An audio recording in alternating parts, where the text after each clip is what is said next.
Today, I'm going to talk about the ecological mitigations to climate change.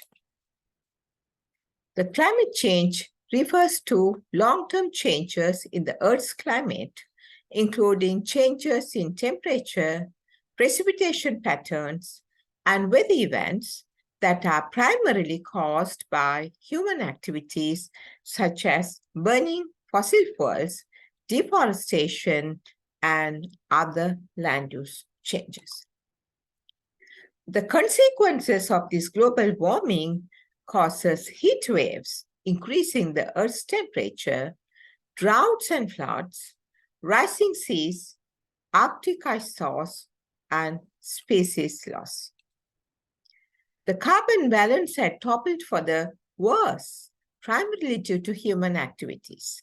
As you could see from this picture, from 280 ppm in the pre-industrial levels, where the nature was more or less in the balance, towards 415 ppm today, and even more with time. And this causes a burning earth, a destroyed earth.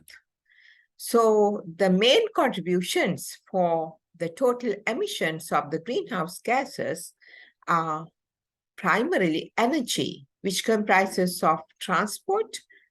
This is a Sri Lankan scenario that I'm showing. 42% is due to transport, 32% due to electricity generation, 9% due to industries, household, and commercial, and all the other sectors like IPPU, that is industrial processes and product use, waste, agriculture, forestry also contribute to different extents. So what actions are required to combat this disaster and raise the balance is you need to reduce the greenhouse gas emissions and at the same time increase the carbon sinks. So nature-based solutions are the mainstay of this. It offers a cost-effective and sustainable way to address the challenges of climate change, while also providing a range of co-benefits for people and the planet. So what ecological or nature-based solutions are available for use? Primarily the trees. Trees has the unique ability to absorb the atmospheric carbon dioxide in their food-making process, which is called photosynthesis. No other organism is having this ability. So the forest conservation and restoration is therefore very important, which is protecting and restoring the forest to reduce the emissions and to increase the carbon storage. And agroforestry, that is integrating trees into agricultural landscapes, can provide multiple benefits, including carbon sequestration, soil conservation, and increased biodiversity. You could see from this picture the ability, the unique ability of trees to absorb the carbon dioxide in their food-making process and at the same time emanate the oxygen, which is really a very integral component for our living. Some facts about the contribution of forests to the greenhouse gas balance from the world figures. About 2.6 billion tons of carbon dioxide are absorbed by forests each year. 1.6 billion people globally, that is nearly about 25% of world's population, depend on forests for their livelihoods. And forests are home to 80% of the world's terrestrial biodiversity. So therefore, conserving the forest gives us multiple benefits. And in addition to that, the ecosystems in the sea, which is called blue carbon ecosystems, are also very important to store atmospheric carbon dioxide. And the components of these blue carbon ecosystems are mangroves, seagrasses, salt marshes, and algae.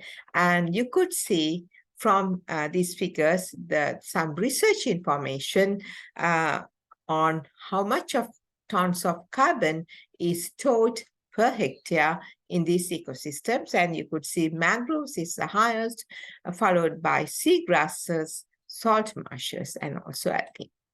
So this is also some information from Sri Lanka, especially in the NDCs, where the calculations were made as to how much reduction of the greenhouse gases can be done by 2030. And the sectors like electricity, transport, industry, IPPO, waste, and agriculture continuously emit, although to a lesser extent due to mitigatory actions, but forestry really works the other way by absorbing them. So, and also in addition to the conservation of trees or forest and agroforestry, there are other methodologies to restore this balance, which is wetland restoration, because wetlands such as marshes and mangroves are very important carbon sinks to help reduce the extreme weather events such as storms. Soil management. Sustainable agriculture practices such as conservation tillage and cover cropping can improve soil health and increase carbon sequestration. Green infrastructure, using natural features such as green roofs, urban forests, and permeable pavements can help reduce the urban heat island effect, mitigate flooding, and improve air quality. So what are the challenges in arriving this? As you could see from this picture, the greed. There's a famous saying that there's enough resources to sustain man's wants, but there's not enough resources to meet man's greed. So because of our greed, we have exploited our natural resources. And if we continue to do that, we'll be facing the repercussions exorbitantly, very soon. So what's the way forward? Sustainable development is a way forward, which is 3 Ps: people, planet, and profit. Everything to reap the economic benefits in a sustainable way within the carrying capacities of our natural resources, and the benefits will be shared equitably among the people. So, which is an inclusive development model where development will be done within the safe limits of natural resources. As you could see from this picture, you don't penetrate the safe limit, but you grow within the safe limit. So as a world, there's so many conventions, laws, policies. As countries, there's policies, regulations, and enforcement. As organizations, there's change to environmentally sound systems, and as individuals also, to sustain these efforts, very important that the green mindset is inculcated into the people. So a little bit about the international efforts. The United Nations Framework Convention on Climate Change in 1992, which happened in Rio de Janeiro, and the treaties which followed, Kyoto Protocol, Paris Agreement, so forth, are very phenomenal. 197 countries ratified this, including developed and developing nations. And the agreement is that the world's temperature will not be increased more than 2 degrees centigrade. Definitely, it would be preferable to keep it under 1.5 compared to pre-industrial era.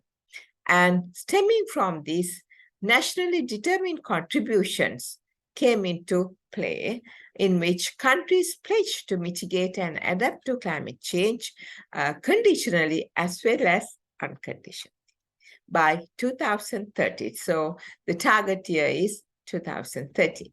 And also, in addition to that, because countries realize that this is not enough, we have to go a step further, achieving carbon net zero status by 2050, and some countries said 2060. So, and also very important item is the Sustainable Agenda 2030, fueled by the United Nations, which is called SDG goals. And there's 17 goals, which integrates economic development, environmental conservation, and equitable sharing of the benefits. And as you could see from this picture, everything is based on a healthy planet, healthy natural resources.